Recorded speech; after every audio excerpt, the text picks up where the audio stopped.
So, Mako, how's the week off been? Do you feel it came at the right time for England?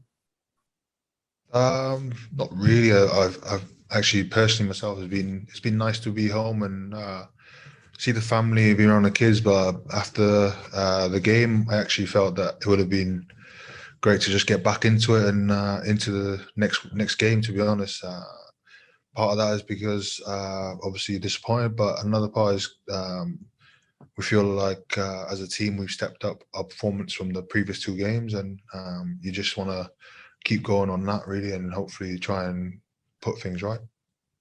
And you yourself, obviously back fit, a couple of games in. How are you feeling? A couple of big carries against Wales. You must be happy enough with your performance, even though you may just be getting back to full fitness. Yeah, it was better again. Obviously, it's not rocket science that the more games you play, the sharper you are. And it was just nice to have a few opportunities to get ball in hand. But as I mentioned, the most pleasing thing was the improvement we made from the Italian game and from the Scotland game. So we just want to keep improving on that and keep building on that, hopefully. And we've got a great opportunity this weekend against France. You said you felt improvements. Do you still feel you aren't quite clicking? And what can you put that down to, or what do you think that is? Yeah, we felt for 60 minutes we were in the game. On the scoreboard, but I felt the whole game we were in it and engaged, and it's probably the best we've been for a long time. I think as a squad, we've spoken about being a little bit more accurate now, and not just with the ball in hand, but in defence, and also with not becoming too desperate to make a difference. You got into the Welsh 22 8 times. That must be even more frustrating not to convert those points. Yeah, it is frustrating on one hand, but it's also pleasing on the other that it clearly shows that we played some good rugby.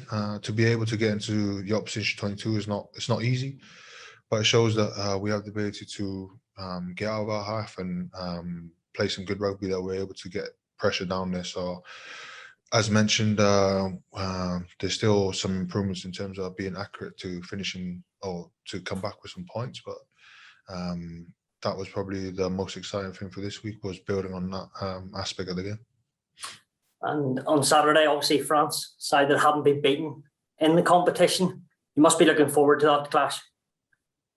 Yeah, definitely looking forward to it, as mentioned, because not because they haven't been beaten, but they're a good side, France. The last year, 18 months has shown that they have clear improvement from where they have been. There's a clear identity to how they want to play and who they are.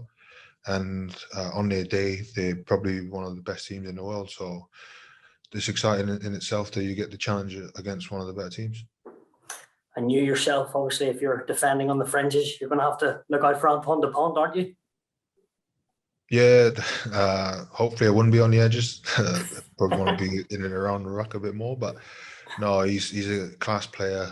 He's shown his influence in this French side, and if he gets going, it'll be a tough day for us in the office. So as mentioned, you want to be involved in these big games to play against these world class players, and he's one of them. You have to specifically look at him. He is that good. I know everyone says, oh, it's as a team, but surely there is a big influence to stop him, because it looks like if you do stop him, you probably will stop France. Yeah, there's obviously things that he does that help that influence their team, and when he's on it, then it's very difficult, as mentioned. But there's only so much scrum half can do without the forward pack in front of him. For me, the pack have shown their ability to play either tight rugby, which is using a set piece to dominate a team, or around the park, which is probably for me the most impressive thing about them, is how they're able to balance up their game. So as a forward pack, we're thriving on that challenge, and we're excited about the team we're facing this weekend, and we're looking forward to going out there and hopefully putting the best of ourselves out there. A lot of penalties conceded in the opening couple of matches. Has this been talked about? And what's the biggest thing that needs to be addressed here? Yeah, so we obviously spoke about the start of games and how we need to come out the blocks, but with that, as I mentioned, we need to be more accurate, and it's been worked on this week, as mentioned, obviously with the referees coming in, but as players, we just want to keep it as simple as possible, and so we're able to go out there with clarity and clear thinking, really. You've obviously been around this England setup for a number of years. Where do you feel this team is at the moment? Yeah, it's a different team, even though there's still a lot of players here that have been in and around for a long time, which is probably one of the best things, is that there's a lot of people here that understand the way we do things or how we want to do things.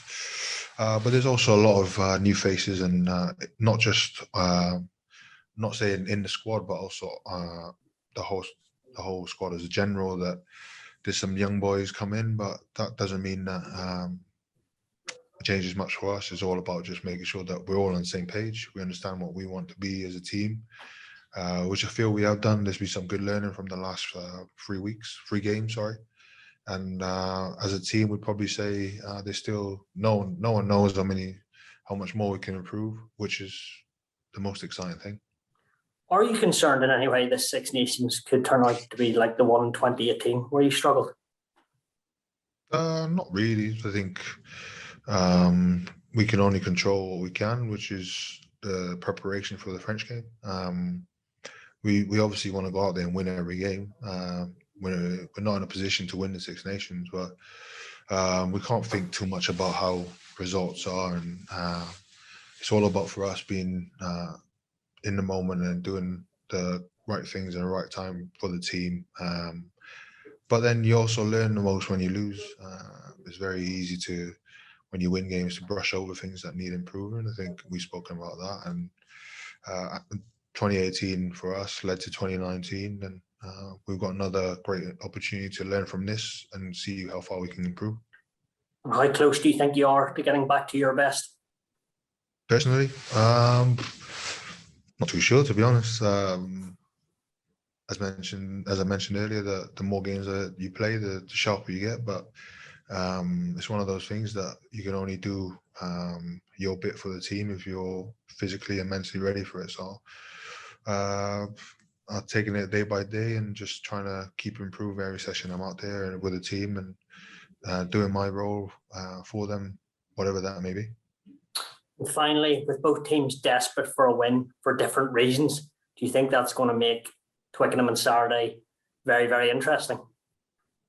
Yeah, definitely. Whenever we play the French, it's always an exciting game.